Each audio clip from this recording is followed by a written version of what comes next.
Shalom anak-anakku sekalian, kita berjumpa kembali dalam pembelajaran kita. Hari ini kita akan belajar tentang bertumbuh menuju kedewasaan yang benar. Kita akan lihat tujuan pembelajaran kita. Setelah mengikuti proses pembelajaran, peserta didik diharapkan dapat 1. Menerapkan sikap tanggung jawab atas kedewasaan pribadi kepada Tuhan sebagai ungkapan syukur di dalam doa. 2. Tidak mudah diumbang-ambingkan oleh bujuk rayu, oleh ajaran-ajaran yang sesat, baik dari dunia keyakinan agama maupun nilai-nilai masyarakat di masa kini. Yang ketiga, menerapkan sikap sebagai pribadi dewasa dalam pergaulan dengan teman sebaya. Yang keempat, menyebutkan 3 ciri kedewasaan yang benar. Yang kelima, menjelaskan cara-cara menghadapi ajaran-ajaran sesat. Mari kita akan sama-sama berdoa sebelum kita lebih jauh mengikuti kegiatan pembelajaran kita. Bapa di sorga, terima kasih untuk saat ini. Sebentar kami akan mempelajari pembelajaran materi yang kedua. Kami berdoa supaya Tuhan tolong kami agar kami dapat belajar dengan baik dan dapat menangkap kebenaran-kebenaran yang disampaikan melalui pembelajaran ini. Terima kasih Tuhan, terpuji nama-Mu. Dalam nama Tuhan Yesus kami berdoa. Amin.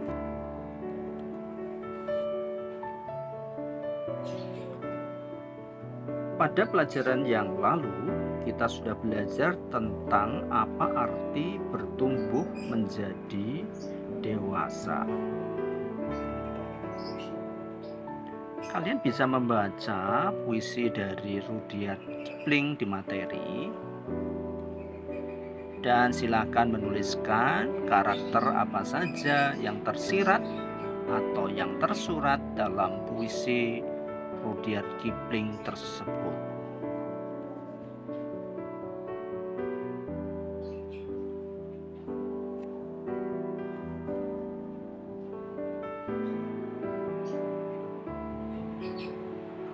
Orang yang matang pribadi dan jiwanya mestinya tahu apa yang baik, apa yang buruk, apa yang benar, dan apa yang salah. Apakah kita mampu menghadapi hal-hal yang tidak kita harapkan terjadi dalam hidup? Itu menunjukkan proses kedewasaan kita. Apakah kita mampu menghadapi orang-orang yang seringkali berperilaku berlawanan dengan apa yang kita inginkan? Bagaimana kalau kita dikecewakan dalam hidup ini? Apakah kita akan tenggelam di dalam kekecewaan itu, atau malah mencoba bangkit dan memulai lagi untuk membangun dari sisa-sisa keruntuhannya? Apakah kita menjadi orang yang mandiri? Apakah kita tidak mementingkan diri sendiri, melainkan menunjukkan kepedulian terhadap kesejahteraan orang lain? Ini adalah proses-proses penting dalam kita bertumbuh menuju kedewasaan yang benar.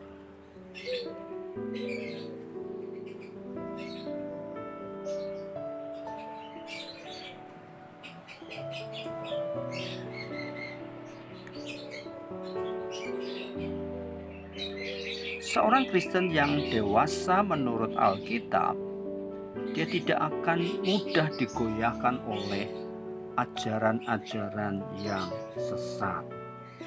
Dalam kitab Efesus pasal 4 ayat 13 sampai 14 mengatakan demikian: mencapai kesatuan iman dan pengetahuan yang benar tentang anak Allah, kedewasaan penuh, dan tingkat pertumbuhan yang sesuai dengan kepenuhan Kristus, sehingga kita bukan lagi anak-anak yang diombang-ambingkan oleh rupa-rupa angin pengajaran, oleh permainan palsu manusia dalam kelicikan mereka yang menyesatkan, tetapi dengan teguh berpegang kepada kebenaran di dalam kasih, kita bertumbuh di dalam segala hal ke arah Dia, Kristus yang adalah kepala. Dari ayat-ayat di atas, jelas bahwa orang Kristen seringkali menghadapi masalah berupa ajaran-ajaran palsu manusia dan berupa-rupa upaya yang menyesatkan. Banyak orang yang berusaha untuk mengalihkan perhatian dan iman percaya orang Kristen dari Kristus. Surat 2 Petrus pasal 2 ayat 1, surat 1 Yohanes pasal 4 ayat 1, kita menemukan peringatan-peringatan tentang guru-guru dan nabi-nabi palsu yang berkeliaran dan menyebarkan ajaran-ajaran yang sesat.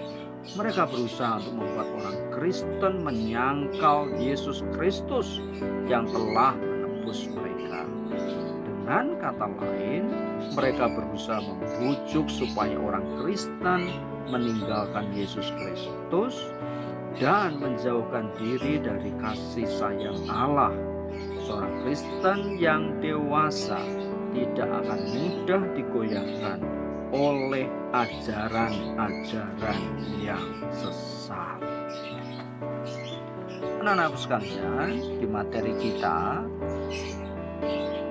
contoh pengajaran yang sesat yang pertama adalah dari kelompok yang menamakan dirinya The Family International atau lebih dikenal dengan Children of God.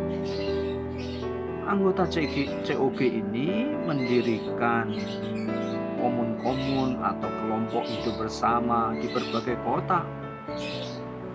Mereka mencari jiwa-jiwa baru dengan menyebarkan traktat di jalan-jalan. Anggota baru diajarkan untuk menghafalkan Alkitab dan mengambil nama Alkitabiah yang baru. Pada tahun 1974, pendiri kelompok ini memperkenalkan metode untuk mencari anggota baru dengan menggunakan seks sebagai daya tariknya.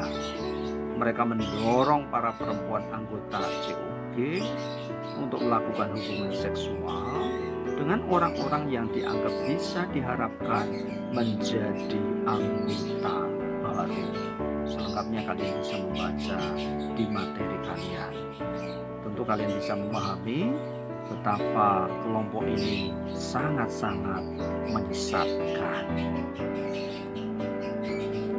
Kelompok yang kedua adalah kelompok yang menamakan dirinya sebagai Hyper Grace.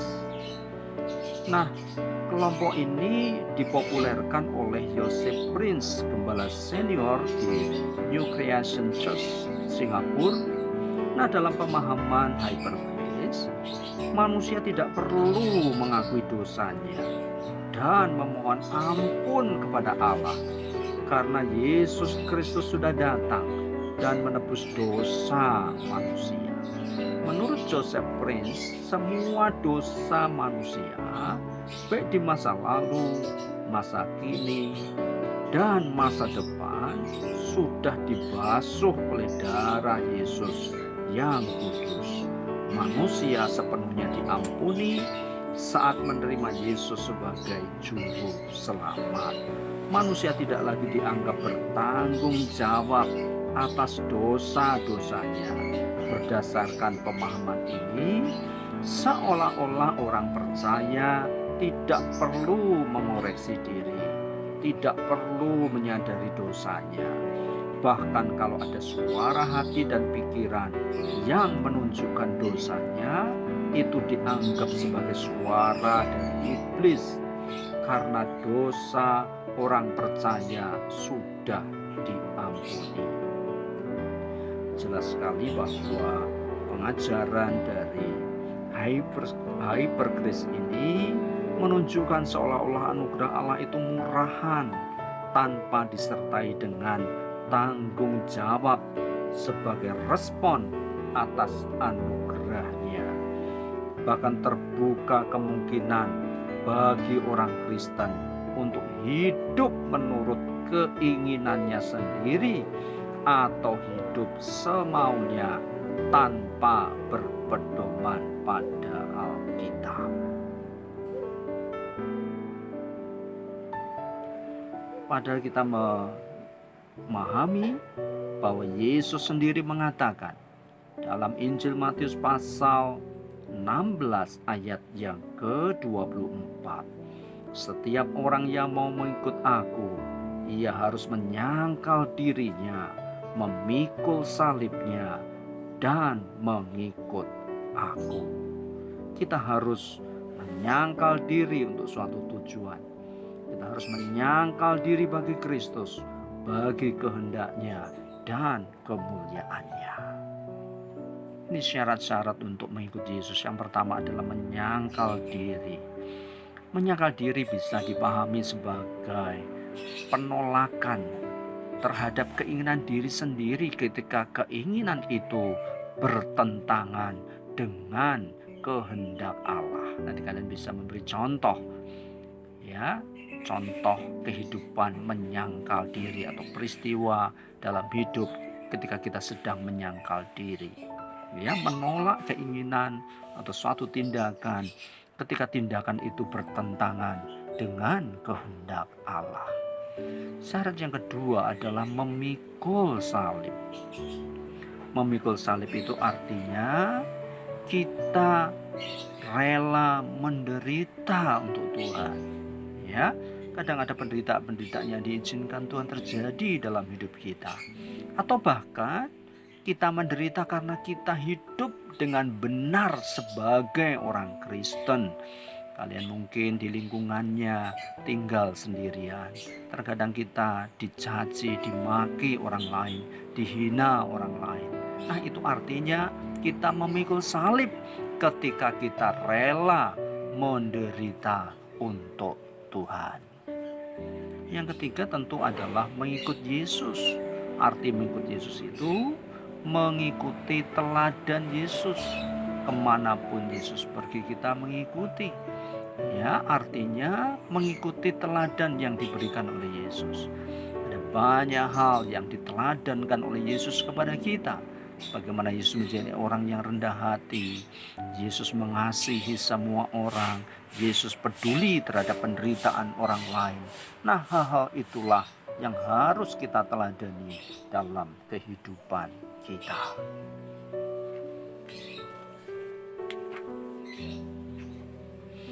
Nah, kalian diberi tugas untuk menyebutkan nabi palsu yang kamu tahu beserta dengan ajarannya. Minimal 3 nabi palsu serta ajarannya.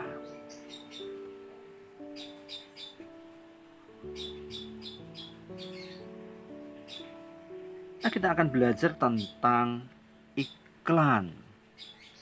Di dunia sekarang ini, periklanan memainkan peranan penting dalam bisnis. Iklan digunakan untuk mempromosikan barang-barang yang dijual. Tujuannya adalah untuk memperkenalkan produk tersebut dan membuat orang tertarik untuk membeli. Namun pada kenyataannya ada kalanya iklan yang dibuat itu tidak menggambarkan isi produk yang sesungguhnya, malah menyesatkan.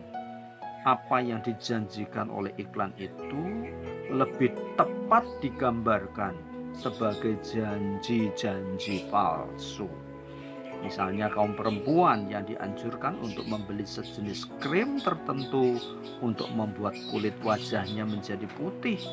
Kadang-kadang krim itu malah mengandung bahan-bahan yang berbahaya yang bisa menyebabkan kanker kulit. Nah, ajaran palsu apa yang ada di dalam iklan secara umum?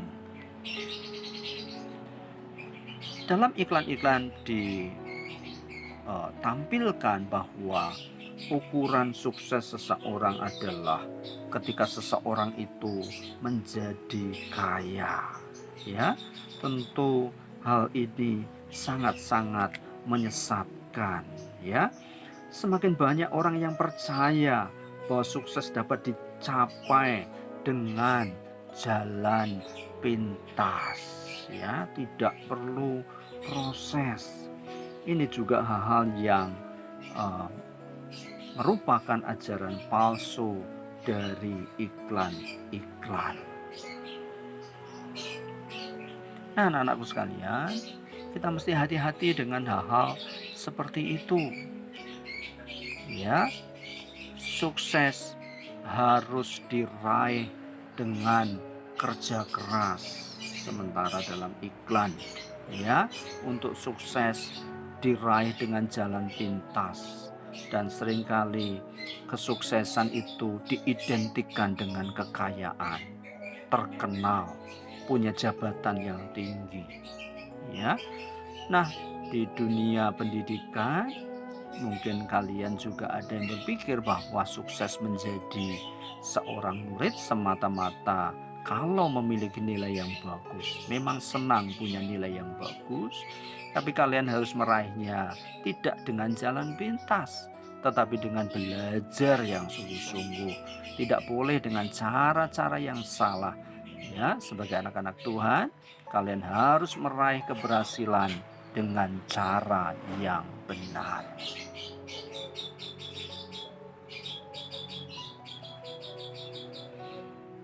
Nah, kita akan belajar kedewasaan penuh dalam hubungan dengan orang lain. Orang yang memiliki hubungan yang baik dengan orang lain, maka dia tidak akan sombong, ya, atau bahkan minder. Contoh yang paling nyata adalah Presiden Amerika Serikat, ya, Barack Obama. Dia seorang yang sangat terkenal, tetapi tidak segan-segan untuk makan, ya, di warung yang sederhana, beli hamburger, ya, dan makan di situ, bergaul dengan orang-orang yang biasa. Nah, itu menunjukkan bahwa Presiden Barack Obama itu orang yang matang, ya, mampu memperlakukan setiap orang dengan cara yang sama. Ketika dia bergaul dengan orang-orang kecil, ya, maka dia bisa bergaul dengan baik, tidak merasa aneh.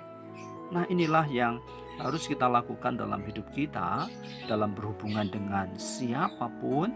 Maka jangan sombong, tapi juga jangan minder. Kita harus bersikap biasa saja terhadap semua orang.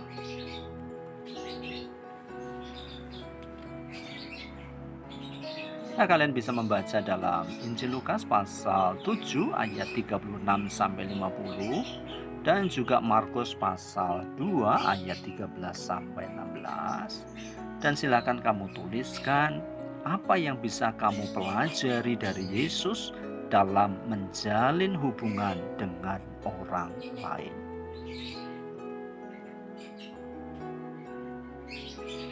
Nah, di penghujung materi kita, kalian bisa membuat rencana hidup, hal-hal apa saja yang bisa kamu lakukan untuk bertumbuh menuju kedewasaan yang benar, hal-hal apa yang dapat kamu lakukan supaya hidupmu bermakna, bidang studi apakah yang akan kamu pilih agar bisa mengembangkan hidup yang bermakna dan tidak dangkal itu.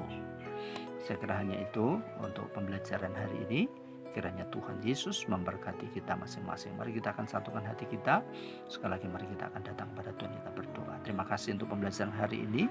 Doa kami supaya kami semua diberkati Tuhan, menjadi orang-orang yang menuju kepada kedewasaan yang benar. Roh Kudus menolong kami sehingga betul-betul kehidupan kami boleh menjadi berkat bagi orang lain. Terima kasih Tuhan, dalam nama Tuhan Yesus kami berdoa. Haleluya. Amin. Tuhan Yesus memberkati.